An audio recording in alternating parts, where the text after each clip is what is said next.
Buenas tardes, papis. Buenas tardes también, Guille, que va a ver esta grabación después. El día de hoy les voy a presentar un análisis acerca de un artículo científico de una revista muy interesante. Espero que les guste y que les surja el interés, pues, que también me surgió a mí. Con todo Bien. gusto, amiga. Entonces, el artículo que he escogido se llama Las células tramposas en el cáncer y fue escrito por una psicóloga llamada Athina Atinsky en el 2021.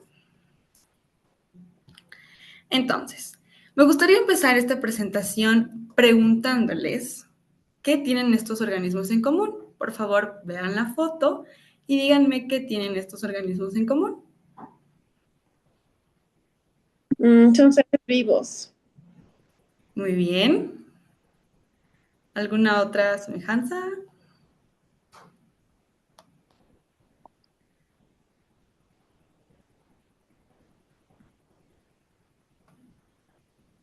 Bueno, está muy bien. Son seres vivos. Y lo que tienen estos organismos en común, la principal característica, es que tienen una sociedad de células que colaboran entre sí. Entonces, sabemos que los organismos pluricelulares han evolucionado porque las células que colaboran entre sí poseen ventajas sobre las que se encuentran solitarias, como por ejemplo en las bacterias.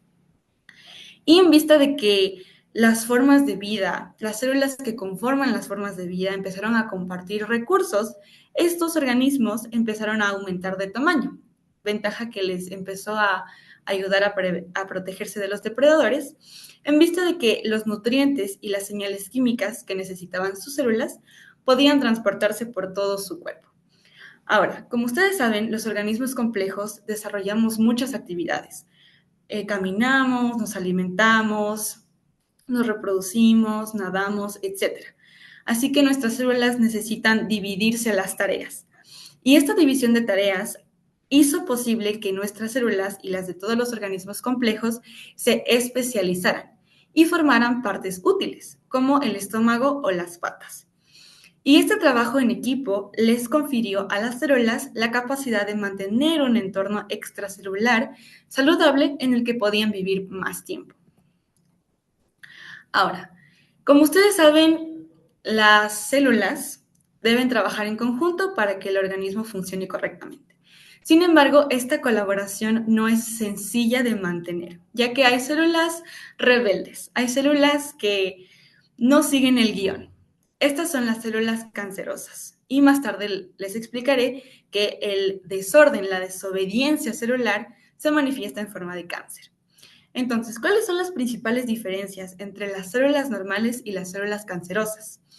Pues las células normales, en primer lugar, son las que ponen freno al desarrollo y la proliferación excesivos, mientras que las cancerosas son las que evaden completamente las señales que inhiben el crecimiento y se reproducen a un ritmo descontrolado.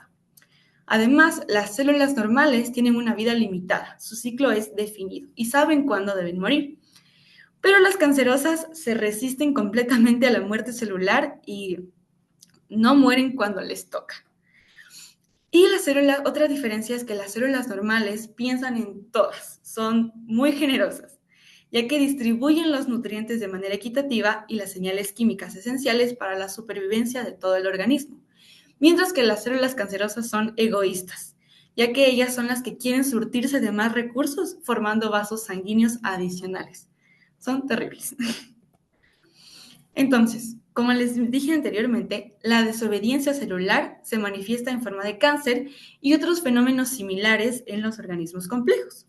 Y uno de estos fenómenos similares es la formación de fasciaciones en los ápices de los cactus saguaros. Entonces, estas fasciaciones, como pueden ver aquí, son protuberancias pseudotumorales que se forman en las puntas, en los picos de los cactus saguaros.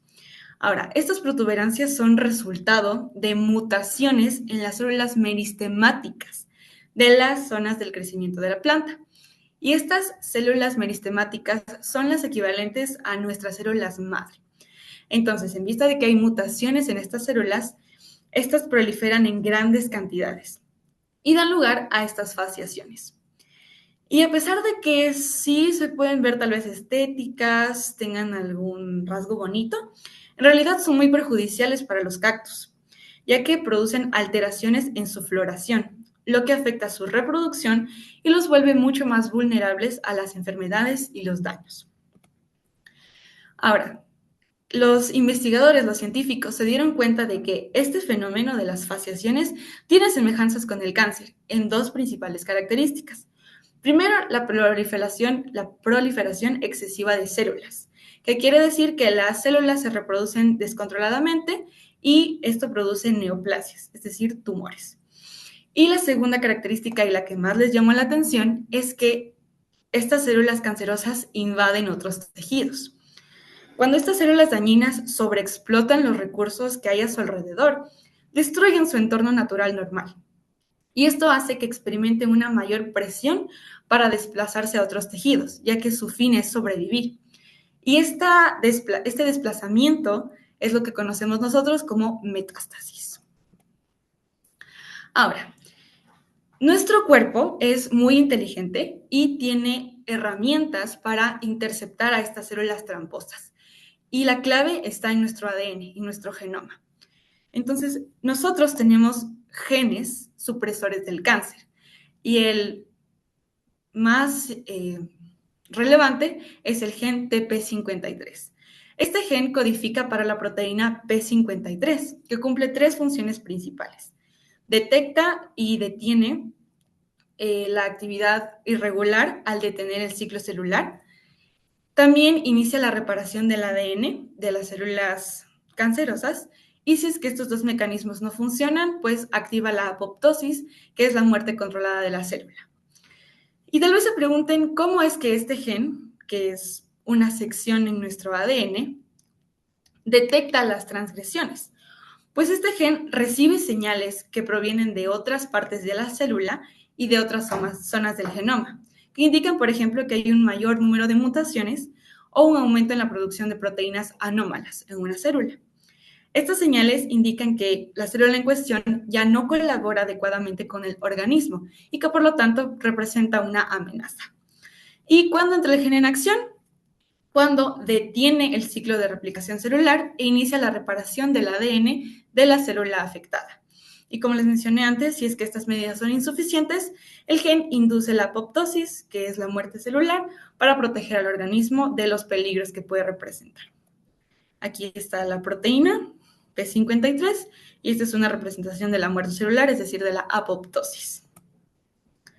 Ahora, si bien nosotros poseemos este mecanismo para defendernos de las células cancerosas, los seres humanos solamente poseemos dos copias del gen TP53, uno que heredamos de nuestro padre y otro de nuestra madre.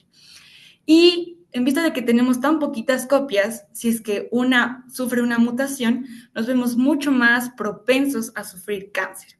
Incluso hay un síndrome muy extraño, muy poco común, que se llama síndrome de Li-Fraumeni, en el que las personas que lo padecen nacen solamente con una copia de este gen, lo que las vuelve muchísimo más propensas a padecer la enfermedad de cáncer. Y es muy curiosa la naturaleza porque hay otros organismos que tienen muchas más copias de este gen supresor del cáncer. Por ejemplo, los elefantes poseen 40 copias de su versión de este gen, que es el EP53. Y las ballenas jorobadas también tienen su versión del gen, que es el PRDM2, y tienen muchísimas copias de él. Y estas características son clave para entender, para darle respuesta a la paradoja de Peto. ¿En qué consiste esta paradoja? Básicamente fue planteada por el científico Richard Peto en 1977 y dice que él planteaba que los organismos más grandes, que tienen más células, deberían ser más propensos a sufrir cáncer, ya que tienen más probabilidad de que en sus células haya mutaciones que no sean benéficas, ¿no? Pero se vio que los organismos grandes no padecen cáncer, son los que de hecho menos padecen cáncer en todo el reino animal. Y esto se debe justamente a que poseen más copias de los genes supresores del cáncer y por ende tienen mecanismos más eficientes para reprimir a las células transgresoras. Y al al estudiar esto, el mecanismo de cómo funcionan las células tramposas, resulta interesante ver que colaboran entre sí para sobrevivir en 4 diferentes mecanismos. Primero, producen factores de crecimiento tumoral que estimulan a sus semejantes. Después, se protegen mediante la producción de moléculas que las esconden. Así que les dificultan a las células del sistema inmunitario detectarlas y eliminarlas. Además, esta colaboración impulsa su capacidad para metastatizar y lograr invadir otros tejidos, y tienen la característica de que se desplazan en grupo, así que se comunican mediante señales eléctricas y químicas y forman a veces una larga cadena de células que se abre camino para llegar a diferentes partes del cuerpo. Sin embargo, no todo está perdido, ya que se han hecho nuevos estudios para fomentar la detección natural de estas células tramposas. La primera es desarrollar tratamientos antitumorales con los genes de los elefantes, con los genes EP53. En varios estudios se ha visto que el empalme, es decir, la adición de genes EP53 en el genoma de células de osteosarcomas, es decir, tumores de huesos, ha restaurado las funciones deterioradas de la proteína P53. Esto mejoró la respuesta de apoptosis habitual que ayuda a proteger al organismo de las células cancerosas. Otro mecanismo es ingerir inhibidores de los puntos de control inmunitario. Estos son medicamentos que bloquean la capacidad de las células cancerosas para enviar señales engañosas al sistema inmunitario. Así que las células de nuestro sistema inmunológico podrían detectarlas y por lo tanto eliminarlas. Y el tercer mecanismo es la terapia adaptativa, que consiste que en vez de bombardear un tumor con grandes dosis de quimioterapia, se le administre únicamente la cantidad suficiente para que el tumor quede circunscrito, es decir, reducido. Esto permite que las células sensibles a los medicamentos puedan sobrevivir y compitan por los recursos con las resistentes. Eso sería todo. Muchas gracias por su atención. Por favor, si tienen alguna pregunta, háganme saber, alguna inquietud. ¿Qué les pareció?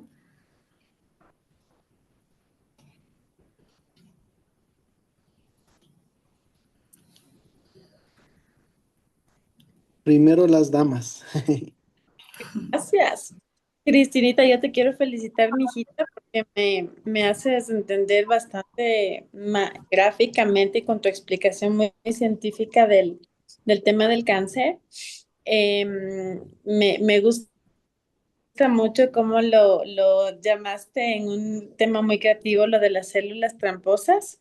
Te felicito cómo empezaste con la pregunta y nos hiciste entender a mí lo de los seres vivos y las funciones de esto de la función celular.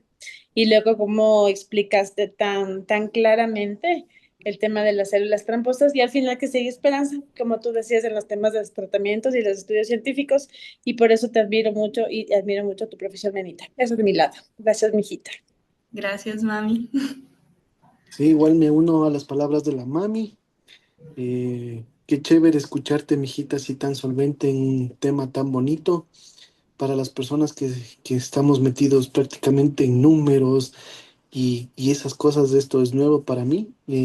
Ver que las células son tramposas, ¿no? Que se ayudan y por eso el cáncer muta, porque obviamente entre ellas se dan la mano para hacernos daño, ¿verdad? Entonces, qué interesante ver ese tipo de comparaciones entre las buenas y las malas. Vemos que hasta en esa parte celular las malas se unen. Y bueno, ver cómo somos los seres humanos, que no solo los seres humanos estamos afectados de ese tipo de cosas, sino hasta las plantitas. Mira que yo pensé que ese era un tema de- propio del cactus, y es un tumor que tiene el cactus.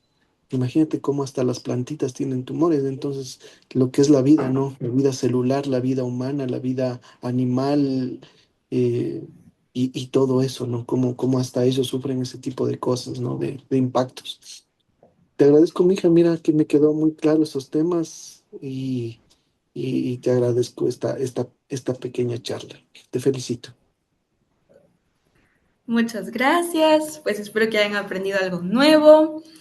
Como les dije, este tema es muy, muy interesante y esta es solo una breve visión a todo el amplio espectro que es el cáncer, pero me pareció interesante, bastante ameno el artículo de, de la psicóloga, como les comenté, Athina Actipis.